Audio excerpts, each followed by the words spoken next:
Hello बच्चों, ये vector analysis series का तीसरा लेक्चर है। पहले दो लेक्चर्स में हमने वेक्टर का रिप्रेजेंटेशन और ट्रायंगल ऑफ वेक्टर एडिशन की बात की। यहाँ पर हम parallelogram law, polygon law, dot product और क्रॉस प्रोडक्ट की बात करेंगे। एक बार हम पहले ट्रायंगल लॉ को रिवाइज करेंगे और फिर पैरेललोग्राम लॉ को समझेंगे। ट्रायंगल लॉ में हमने पढ़ा था कि अगर हमारे पास दो वेक्टर्स हों और हमें उनका रिजल्टेंट वेक्टर निकालना हो तो हम पहले वेक्टर को इस प्रकार अरेंज करेंगे और दूसरे वेक्टर को पहले वेक्टर के हेड पर लगा देंगे बिना मैग्नीट्यूड या डायरेक्शन में बदलाव किए। और उसके बाद हम एक क्लोजिंग साइड ड्रॉ करेंगे जो इनिशियल टेल को फाइनल हेड से जोड़ती है। ये जो पिंक कलर का आपको वेक्टर दिख रहा है इसको हमने रिजल्टेंट वेक्टर कहा था। अगर आपने पहले दो लेक्चर नहीं देखे तो पहले उनको देखिए, उसके बाद इस लेक्चर पे आइए, तभी आपको यहाँ की चीजें समझ में आएंगी।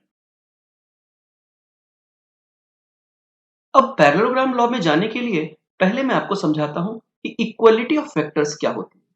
मतलब दो वेक्टर्स इक्वल कब कहलाते हैं। चलो पढ़ते हैं इक्वलिटी ऑफ वेक्टर्स। अगर दो वेक्टर्स इक्वल हैं, मान लीजिए p वेक्टर है और एक दूसरा वेक्टर है q वेक्टर, और ये आपस में बराबर है, तो ये तभी बराबर हो सकते हैं जब इन दोनों के मैग्नीट्यूड्स आपस में बराबर हों। इसके अलावा इनकी डायरेक्शंस कैसी हों, सेम हो। मतलब वेक्टर दो चीजों से मिलकर बना होता है, एक मैग्नीट्यूड और डायरेक्शन। दो वेक्टर्स तभी बराबर हो सकते हैं जब उनके मैग्नीट्यूड्स भी समान हो और डायरेक्शन भी समान हो। अगर दोनों में से एक भी चीज डिफरेंट है तो वेक्टर्स इक्वल नहीं हो सकते। अब यहां पर आप डायग्राम में बी वेक्टर को देख पा रहे होंगे। आप ये भी जानते हैं कि किसी भी वेक्टर के मैग्नीट्यूड को एरो की लंबाई रिप्रेजेंट करती है और वेक्टर की डायरेक्शन को एरो की डायरेक्शन रिप्रेजेंट करती है। तो अगर इस बी वेक्टर की बराबर लंबाई का एक वेक्टर मैं ड्रॉ करूं और इस वेक्टर की जो डायरेक्शन है वो भी मैं सेम रखूं, तो इसका मतलब ये हुआ कि ये जो दूसरा वाला वेक्टर है ये वेक्टर बी वेक्टर के समान ही होगा। मतलब हम इसको भी बी वेक्टर कह सकते हैं। और ऐसे मैं चाहे जितने वेक्टर्स ड्रॉ कर सकता हूं, बस मैग्नीट्यूड सेम होना चाहिए, मतलब एरो की लंबाई सेम होनी चाहिए और डायरेक्शन सेम होनी चाहिए। भले ही मैं कहीं अलग अलग जगह पर ड्रॉ करूं, तो क्यों ना हम इस बी वेक्टर को ए के हेड के बजाय, इस जगह के बजाय मैं ए की टेल पर ड्रॉ कर दूं। और जैसे ही मैं ऐसा करूंगा मुझे एक डायग्राम नजर आने लगा है जो कि एक पैरेललोग्राम है। पैरेललोग्राम क्या होता है? एक ऐसा क्वाड्रिलेटरल जिसकी ऑपोजिट साइड्स पैरेलल और इक्वल। तो यहाँ पर आप एक पैरेललोग्राम देख पा रहे होंगे।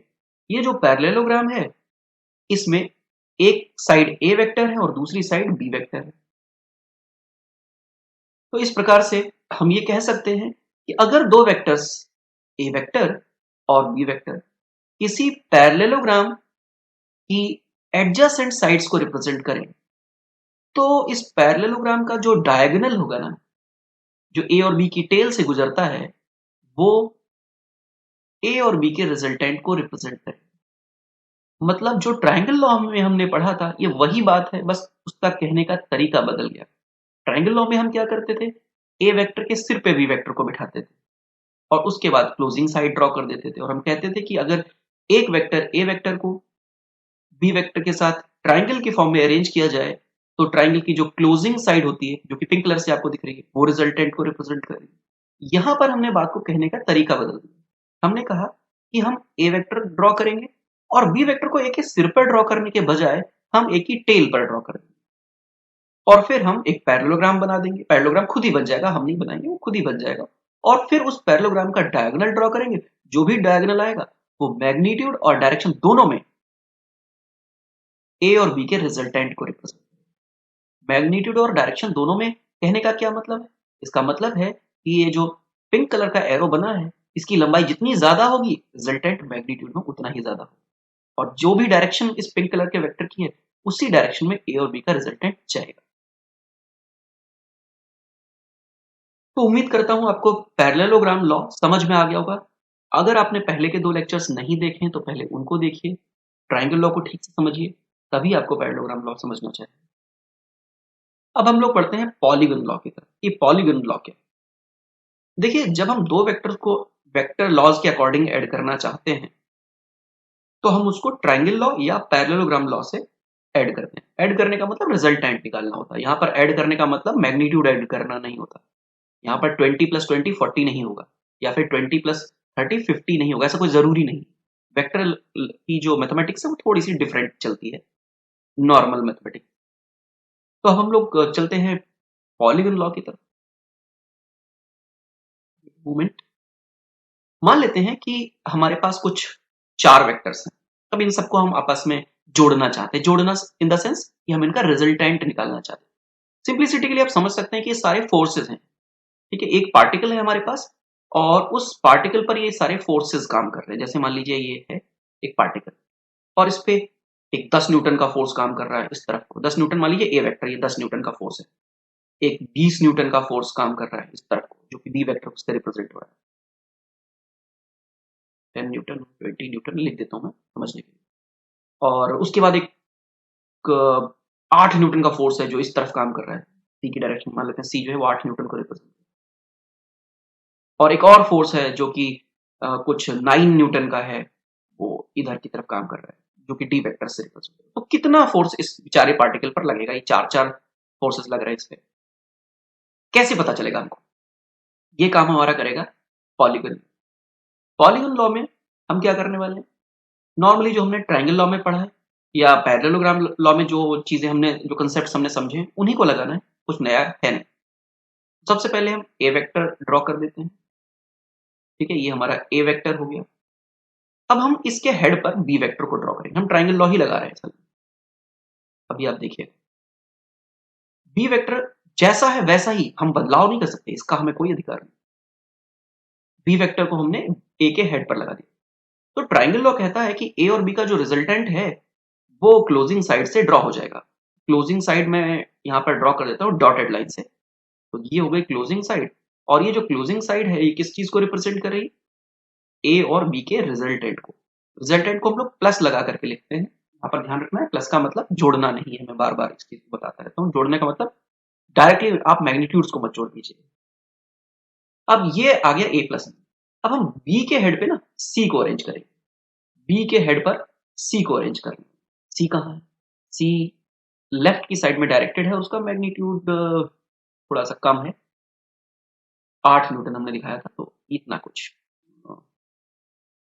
ठीक है, हमने यहां तक, यही हमारा सी वेक्टर है। अब ये जो सी वेक्टर है, तो अगर हम फिर से ट्रायंगल लॉ लगा रहे हैं, कौन से ट्रायंगल में? आप कर्सर को ध्यान दीजिए। ये जो डॉटेड लाइन है, एक वेक्टर ये हो गया और एक सी वेक्टर हो गया। तो फिर से अगर मैं ट्रायंगल लॉ अप्लाई करूं तो ये जो ग्रीन कलर की डॉटेड लाइन है ये किसको रिप्रेजेंट कर रही है? मैं कौन से ट्रायंगल में ट्रायंगल लॉ लगा रहा हूं? जिसमें मैं टिक लगा रहा हूं। तो यहां पर ये वाला जो वेक्टर है ये हो जाएगा a vector plus b vector plus C vector. मतलब this vector plus C vector is equal to this vector. हमने फिर से ट्रायंगल लॉ ही लगाया। अब मैं इस सी वेक्टर के हेड पर ना डी वेक्टर को अरेंज करना चाहता हूं। तो ठीक है, करते हैं ये काम। Let's apply D vector. D vector कुछ इस तरह से डायरेक्टेड है। Just a minute, the proper colour. ये हो गया हमारा डी वेक्टर, कुछ इस तरफ आएगा। ये हमने डी वेक्टर को अरेंज कर दिया। और अब हमारे पास एक और ट्रायंगल बन चुका है जिसका नाम है, मैं यहां पर बना देता हूं ट्रायंगल ताकि ठीक से दिखने लगे। मैं कुछ नाम रख देता हूं, ओ पी क्यू, आर नहीं लिखता हूं, आर रिजल्टेंट को रिप्रेजेंट कर लेंगे, एस टी। तो देखिए, OP vector plus P Q vector क्या बना? O Q vector. मतलब a vector plus b vector a plus b vector. फिर हमने ट्रायंगल ओ क्यू एस में ट्रायंगल लॉ लगाया, तो उससे क्या मिला? A plus b vector plus C vector. और जो ग्रीन कलर की लाइन आई वो किसको रिप्रेजेंट कर रही है? A plus B plus c. अब हम ट्राइंगल लॉ लगाएंगे ट्राइंगल ओएसटी में, ओएसटी में। ओएस वेक्टर हमें पहले से ही पता है कितना है, a plus B plus C vector है, और S T vector D vector है। तो ट्राइंगल लॉ अगर हम लगाएंगे तो क्या कहेगा ट्राइंगल लॉ कि जो ओटी वेक्टर है, ओटी वेक्टर वो कितना होना चाहिए, ओटी वेक्टर होना चाहिए OS vector plus S T vector. OS vector कितना है वो पहले से ही हमको पता है कि वो a plus B plus C vector है, प्लस एस टी वेक्टर की जगह पर हम क्या लिखेंगे, डी वेक्टर।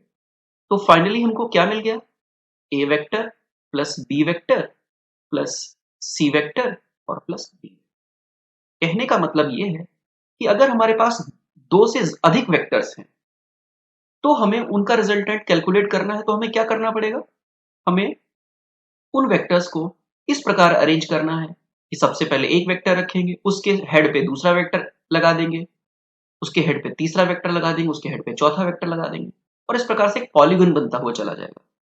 और फिर उस पॉलीगन में जब सारे वेक्टर्स अरेंज हो जाएंगे तो उसकी क्लोजिंग साइड ड्रॉ कर देंगे, मतलब उसको बंद करें। क्लोजिंग साइड ड्रॉ करते टाइम ध्यान रखना है ओरिजिनल जहां से आपने शुरू किया था और जहां पर आपने खत्म किया वहां पर आपको एरो इस प्रकार से ड्रॉ करना है।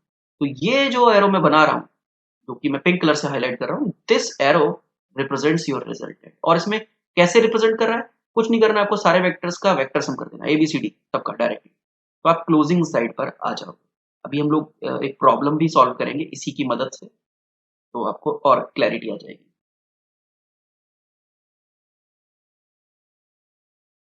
तो चलिए एक एग्जांपल देखते हैं। मान लेते हैं एक पार्टिकल और उस पर तीन फोर्सेस काम कर रहे हैं। यहां पर मैंने वेक्टर के तौर पर फोर्सेस को लिया है। अब ये तीन फोर्सेस हैं, हम ये जानना चाहते हैं कि इसका इफेक्टिव फोर्स मतलब इनका रिजल्टेंट क्या हो। तो मैं इस्तेमाल करूंगा पॉलीगन लॉ इस चीज के लिए। इन फोर्सेस को रिप्रेजेंट करने में हम कुछ स्केल चूज कर लेते हैं। जैसे मैं ये सपोज कर लेता हूं कि 5 न्यूटन के लिए मैं 10 सेंटीमीटर लंबी लाइन खींची। ये मेरी चॉइस है, आप कुछ भी लेंथ चूज कर सकते हैं, दैट इज योर चॉइस। जो भी प्रॉब्लम सॉल्वर है वो वेक्टर की स्केलिंग अपने हिसाब से कर सकता है, पर ध्यान रखना है कि रेशियो मेंटेन रखना है आपको। मतलब अगर 5 न्यूटन के लिए आप 10 सेंटीमीटर लेंथ चूज करते हैं तो 10 न्यूटन के लिए आपको चाहिए या 20 सेंटीमीटर 20 सेंटीमीटर लेंथ चूज करें, और 20 न्यूटन के लिए फिर कितनी हो जाएगी, ये 40 सेंटीमीटर। ये आपको ध्यान रखना है कि रेशियो मेंटेन, मतलब जो मैग्नीट्यूड्स का रेशियो है वेक्टर में वही करस्पॉन्डिंग लेंथ का रेशियो होना चाहिए। इसीलिए मैंने शुरू में कहा था कि length of the arrow is proportional to the magnitude of the vector. तो यहां पर मैं वही करना। ओके, तो बनाते हैं वेक्टर डायग्राम, पॉलीगन बनाकर तैयार करते हैं, फिर देखते हैं।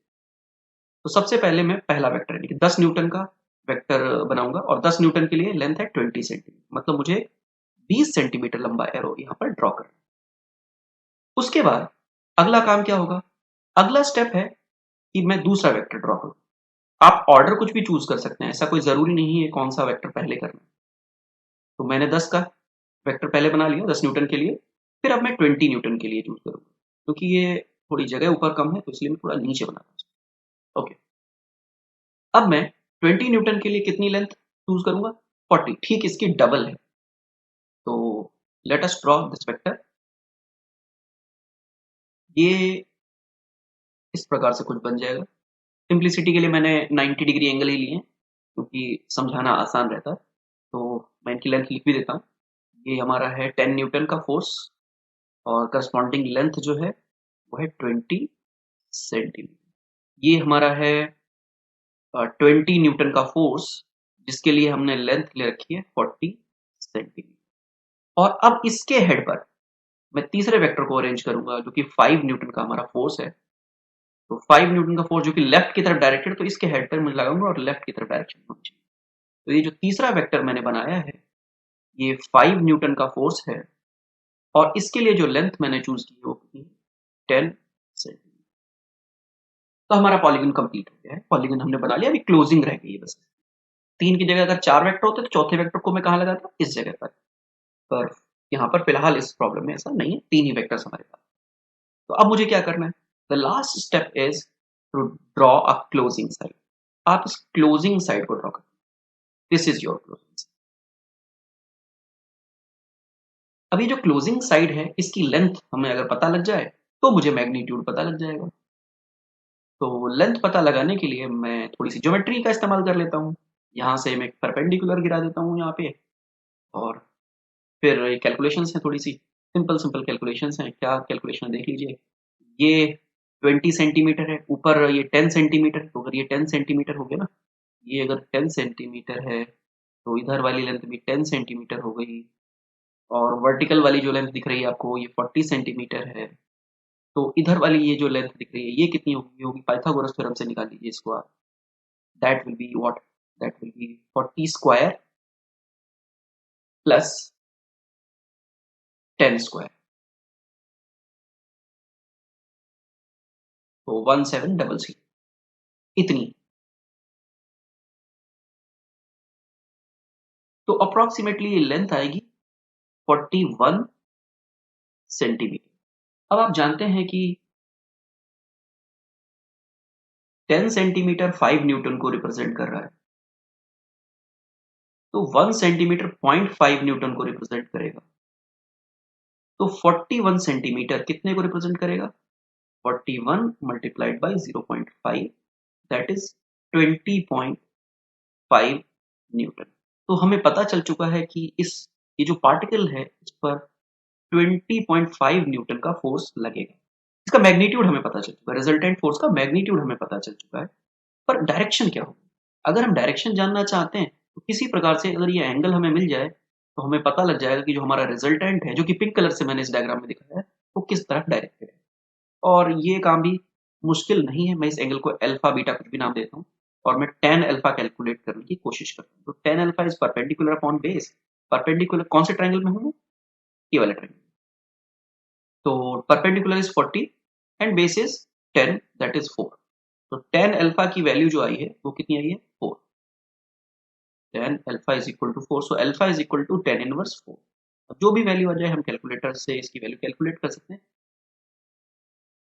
एग्जाम में जो प्रॉब्लम्स आती हैं उनमें इधर वो कैलकुलेटर अलाउ करते हैं, अदरवाइज इन वैल्यूज को दे देते हैं, या फिर सिंपल वैल्यूज देते हैं ताकि आसानी से आप कैलकुलेशन कर सकें।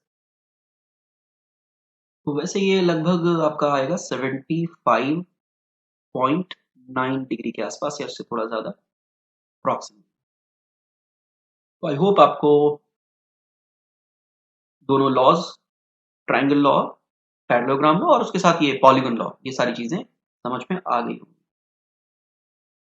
अब हम लोग शुरू करते हैं एक फ्रेश टॉपिक, वेक्टर्स में डॉट और क्रॉस प्रोडक्ट्स क्या होते हैं। तो okay, let us begin dot and cross product of vectors. तो पहले डॉट प्रोडक्ट को समझेंगे और फिर क्रॉस प्रोडक्ट। कुछ बुक्स में ये लोग लिखते हैं कि मल्टीप्लिकेशन ऑफ वेक्टर्स हैं, पर आप इसको मल्टीप्लिकेशन ऑफ वेक्टर बोलने के बजाय आप डॉट और क्रॉस प्रोडक्ट ही बोलिए। अभी आप जब इसको समझेंगे तो आपको समझ में आएगा कि मैं ऐसा क्यों कह रहा हूं। तो सबसे पहले मैं एक वेक्टर ड्रॉ करूंगा। वेक्टर को हम लोग एरो से रिप्रेजेंट करते हैं, मैं बार बार बोलता हूँ। तो पहले एरो बनाते हैं और इसको हम नाम देते हैं। इसका नाम है ए वेक्टर। ठीक है, इसका नाम है ए वेक्टर। एक दूसरा वेक्टर भी है हमारे पास, उसका नाम है बी वेक्टर, को भी हम लोग ड्रॉ कर देते हैं। ये हमारा बी वेक्टर। तो we have two vectors, A vector and B vector. और मान लेते हैं कि इन दोनों वेक्टर्स के बीच में एक एंगल है θ। अब मुझे क्या करना, देखिए ये सब मैं क्यों कर रहा हूं आपको थोड़ा बाद में समझ में आएगा, थोड़ा सा आपको वेट करना पड़ेगा। अब मैं क्या करता हूं, इस एरो के हेड से, मतलब बी वेक्टर के हेड से ए वेक्टर पे एक परपेंडिकुलर ड्रॉ करूंगा।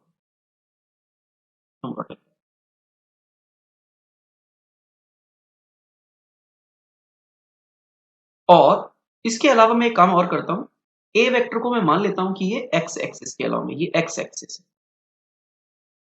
तो यहां पर मैं लिख देता हूं एक्स एक्सिस, और इसके ठीक परपेंडिकुलर इधर मैं बना लेता हूं वाई एक्सिस। चीजों को समझना हमारे लिए आसान हो जाएगा अगर मैं ऐसा करता हूं। तो यहां लिख देता हूं मैं वाई एक्सिस, वाई एक्सिस। ठीक है, तो ए वेक्टर हो गया, बी वेक्टर हो गया, ए और बी के बीच का एंगल हो गया, एक परपेंडिकुलर ड्रॉ करना था वो भी ड्रॉ कर दिया। पॉइंट्स के नाम रखने, इस पॉइंट को नाम दे दिया O, इसको नाम दे दिया P, इसको नाम दे दिया Q। That's okay. अब हम ये जो राइट एंगल ट्रायंगल आपको नजर आ रहा है, इसमें साइन थीटा और कॉस थीटा की वैल्यूज कैलकुलेट करता हूँ ट्रायंगल की मदद से। तो मैं यहाँ कहीं कैलकुलेट कर दूँ, कितना आएगा साइन थीटा अगर मैं कैलकुलेट करूँ, साइन थीटा आएगा परपेंडिकुलर अपॉन हाइपोटेनस लगाएंगे तो it will be P Q divided by O Q. तो पी क्यू की वैल्यू कितनी हो जाएगी, P Q is equal to O Q sine theta. पर आप देख पा रहे होंगे कि पी जो ओ क्यू है वो बी वेक्टर के मैग्नीट्यूड को ही तो रिप्रेजेंट कर रहा है। तो मैं यहाँ पर बी लिख देता हूँ, बी मतलब बी वेक्टर का मैग्नीट्यूड, ऊपर वेक्टर नहीं लगा रहा हूँ, इसका मतलब मैं लिख रहा हूँ बी वेक्टर का मैग्नीट्यूड साइन थीटा। किसी भी एरो की जो लंबाई होती है वो क्या होती है, वेक्टर के मैग्नीट्यूड के प्रोपोर्शनल होती है।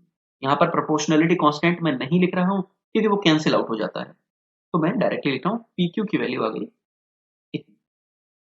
एक चीज हमको मिल चुकी है। दूसरा, इसी ट्रायंगल में मैं कॉस थीटा भी कैलकुलेट करता हूँ, मुझे उसकी जरूरत पड़ सकती है। कॉस थीटा कितना आएगा, कॉस थीटा होगा बेस अपॉन हाइपोटेनस मतलब OP divided by O Q, और यहां से ओपी कैलकुलेट करूंगा तो ओपी आएगा ओ क्यू कॉस थीटा। फिर से वही बात, ओपी कितना हो जाएगा, ओ क्यू की जगह मैं लिख देता हूं बी, प्रोपोर्शनल है, और साथ में कॉस थीटा।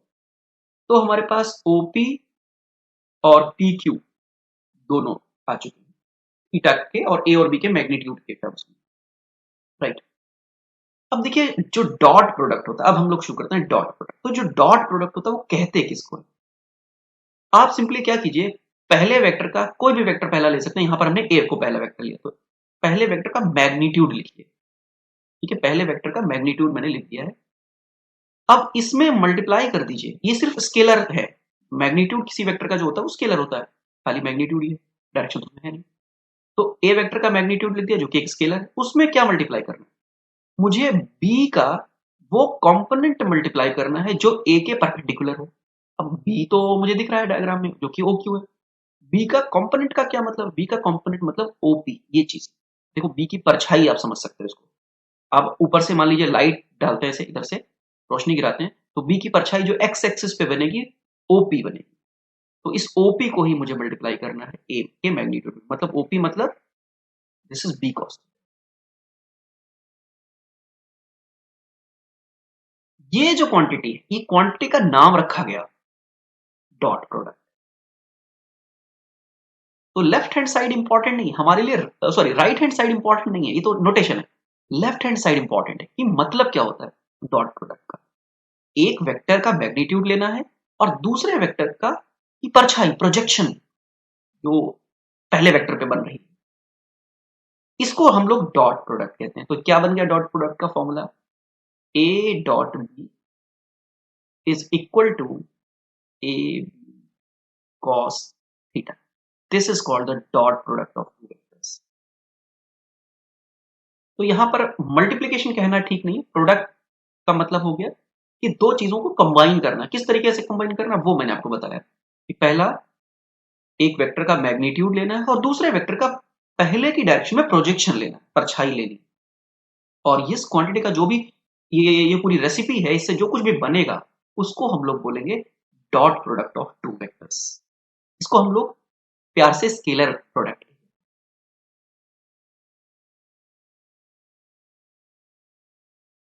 तो दो नाम हो गए, डॉट प्रोडक्ट भी कह सकते हैं और स्केलर प्रोडक्ट भी बोलेंगे, कोई प्रॉब्लम नहीं। उसका कारण है कि जो राइट हैंड साइड आ रही है ना ए बी कॉस थीटा, ये स्केलर है, इसमें कोई डायरेक्शन थोड़ी है, क्योंकि हमने तो मैग्नीट्यूड्स को ही मल्टीप्लाई किया था।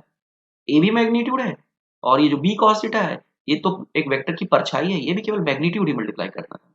तो राइट हैंड साइड में जो भी आ रहा है वो क्या है, एक मैग्नीट्यूड है, इसमें डायरेक्शन है नहीं, इसीलिए हम इसको स्केलर प्रोडक्ट के नाम से जानते हैं। अब इस डॉट प्रोडक्ट की क्या प्रॉपर्टीज होती हैं वो हम आगे के लेक्चर्स में देखेंगे, थोड़ा सा डिटेल्ड एनालिसिस करेंगे। लेकिन पहले अब हम क्रॉस प्रोडक्ट को भी लगे हाथ तो समझ लेते हैं, दोनों को कंपेयर कर लेते हैं क्या फर्क रहता है, उसके बाद हम प्रॉपर्टीज पढ़ते रहेंगे, क्योंकि कंसेप्ट क्लियर होगा हमारा तो प्रॉपर्टीज समझने में कोई प्रॉब्लम नहीं आएगी। चलिए तो क्रॉस प्रोडक्ट को समझते हैं। पहले आप ये जो डायग्राम बना हुआ है राइट साइड में, इस पर ध्यान दीजिए, ये हमने डॉट प्रोडक्ट में पढ़ा था। इस बार आपको क्या करना है, इस बार आपको ए वेक्टर का मैग्नीट्यूड लिखना है। ओके, और इस ए वेक्टर के मैग्नीट्यूड में आपको बी वेक्टर का वो कंपोनेंट ड्रॉ करना है जो ए वेक्टर के परपेंडिकुलर है। पिछली बार क्या किया था, ए वेक्टर के मैग्नीट्यूड में बी वेक्टर का वो कंपोनेंट मल्टीप्लाई किया था जो एक ही डायरेक्शन में था। लेकिन क्रॉस प्रोडक्ट में हम क्या करने वाले हैं, क्रॉस प्रोडक्ट में हम ए वेक्टर का मैग्नीट्यूड लिखेंगे और ए वेक्टर के मैग्नीट्यूड में बी वेक्टर की परछाई ड्रॉ करेंगे। लेकिन परछाई कौन सी, जो ए वेक्टर की डायरेक्शन के परपेंडिकुलर, मतलब इधर से हम मान लेते हैं कि हमने लाइट को गिराया है, रोशनी को, और जो भी परछाई बनेगी हुई है वाई एक्सिस पे, और वाई एक्सिस से मेरा मतलब है कि ए वेक्टर के परपेंडिकुलर डायरेक्शन में जो एक्सिस, तो वो कितनी आएगी, वो आएगी आपकी पी क्यू, या फिर आप यहां से एक परपेंडिकुलर ड्रॉ कर सकते हैं और पॉइंट को नाम दे दीजिए क्यू डैश, तो ओ क्यू डैश भी कह सकते हैं आप, P Q O Q dash एक ही बात है। तो कितनी आएगी ये, लेट अस मल्टीप्लाई ए में ओ क्यू डैश मल्टीप्लाई करना, और ये ओ क्यू डैश किसके बराबर है, क्यू पी के, और क्यू पी को हम लोगों ने कैलकुलेट किया था पिछले डायग्राम में, आप देख सकते हैं Q P is D sine theta, तो बी साइन थीटा मल्टीप्लाई कर देता हूं मैं इसमें, बी साइन। लेकिन इस बार कुछ नया करने वाले, वो ये कि इसमें हम एक ऐसा वेक्टर मल्टीप्लाई कर देंगे, इस पूरे में जो भी हमने अभी तक प्राप्त किया है उसमें हम क्या मल्टीप्लाई करने वाले हैं, एक ऐसा वेक्टर मल्टीप्लाई करेंगे जिसका मैग्नीट्यूड 1 हो।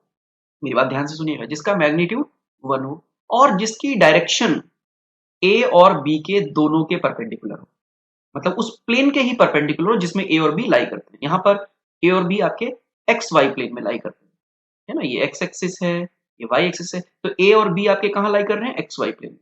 तो हम यहां पर क्या मल्टीप्लाई करने वाले हैं, जो सेकंड ब्रैकेट नजर आ रहा है इसमें क्या लिखने वाले हैं, एक ऐसा वेक्टर जिसका मैग्नीट्यूड 1 हो और जिसकी डायरेक्शन उस प्लेन के ही परपेंडिकुलर हो जिसमें ए और बी लाई करते हैं, और उस वेक्टर का नाम मैं रख रहा हूं एन। तो इस प्रकार से ये जो भी व्हाइट कलर में लिखा हुआ नजर आ रहा है, इस पूरी क्वांटिटी को अगर आप ध्यान दें तो ये एक वेक्टर क्वांटिटी हो चुकी है, और इसका एक नोटेशन है, शॉर्टकट में हम इसको लिखते हैं ए क्रॉस। तो अब हम समझ चुके हैं कि ए क्रॉस बी का मतलब होता है ए बी साइन थीटा और साथ में मल्टीप्लाइड बाई एन कैप, और एन कैप यहां पर मैं आपको बता ही चुका हूं कि एन कैप का क्या मतलब है। एन कैप एक ऐसा वेक्टर है जिसका मैग्नीट्यूड 1 है और जिसकी डायरेक्शन उस प्लेन के परपेंडिकुलर है जिस प्लेन में ए और बी लाई करते हैं। वैसे ऐसा वेक्टर जिसका मैग्नीट्यूड 1 हो उसको हम लोग यूनिट वेक्टर कहते हैं, तो इसलिए एन कैप को हम कहेंगे, मैं इधर लिख रहा हूं जगह नहीं है, unit vector, unit vector perpendicular to both a vector and, ये इसकी पहचान।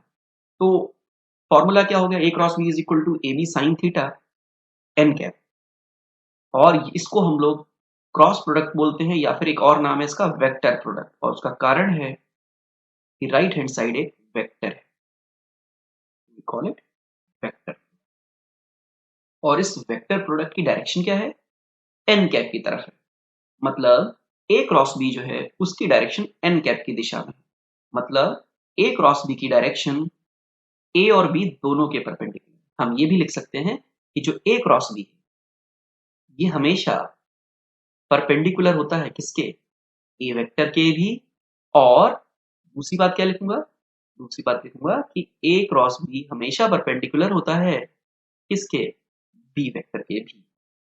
तो ए क्रॉस बी ए वेक्टर के भी परपेंडिकुलर है और ए क्रॉस बी बी वेक्टर के भी परपेंडिकुलर है, और ए और बी आपके कहां लाई कर रहे हैं, एक्स वाई प्लेन में। आप लेफ्ट साइड वाला जो डायग्राम इसको ध्यान दीजिए, यहां से समझ में आ जाएगा आपको। ये मैंने डायग्राम बनाया 3 डायमेंशनल में, एक्स एक्सिस दिख रहा है, वाई एक्सिस दिख रहा है, मान लीजिए एक्स वाई जो है वो फ्लोर में, फर्श में है। तो हमारा जो रिजल्टेंट वेक्टर है, सॉरी जो क्रॉस प्रोडक्ट वाला वेक्टर है वो किधर दिखेगा हमको, उसको हम लोग ड्रॉ करते हैं। तो वो हम लोग ड्रॉ कर ले रहे हैं ग्रीन कलर से, वो ए और बी दोनों के परपेंडिकुलर होगा। अब यहां पर एक प्रॉब्लम है, कि ए और बी एक्स वाई प्लेन में लाई करते हैं, ठीक है। उसके परपेंडिकुलर क्या हुआ? उसके परपेंडिकुलर तो या तो जेड एक्सिस ले लीजिए या फिर नीचे की तरफ ले लीजिए, दो ही ऑप्शन है।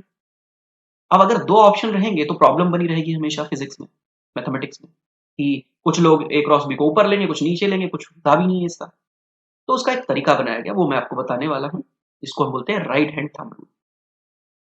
लेकिन यहां पर फिलहाल जो रिजल्टेंट वेक्टर, सॉरी, जो क्रॉस प्रोडक्ट वेक्टर आएगा ए क्रॉस बी, वो आपका आएगा ऊपर की तरफ। मैं बताता हूं क्या रूल बनाया गया इसको डिफाइन करने के लिए। ए क्रॉस बी किधर लेना है, इसके लिए एक सिंपल नियम है। आपको क्या करना है, मेरे स्टेप्स को ध्यान से सुनिएगा।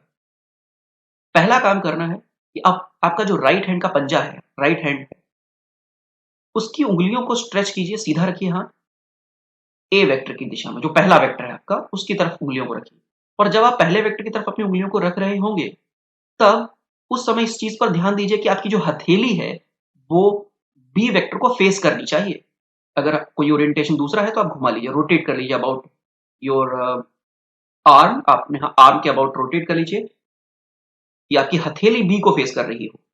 और फिर आपका जो अंगूठा है वो ए और बी के प्लेन के परपेंडिकुलर स्ट्रेच कर लीजिए। तो देखिए ए और बी के जो परपेंडिकुलर डायरेक्शन है वो ए क्रॉस बी मतलब ऊपर की तरफ आ जाएगी। अगर आपको ये बात समझ में नहीं आई तो वेट अ मोमेंट, मैं आपको एक वीडियो दिखाता हूँ, उससे आपको ये चीज बिल्कुल क्लियर हो जाएगी।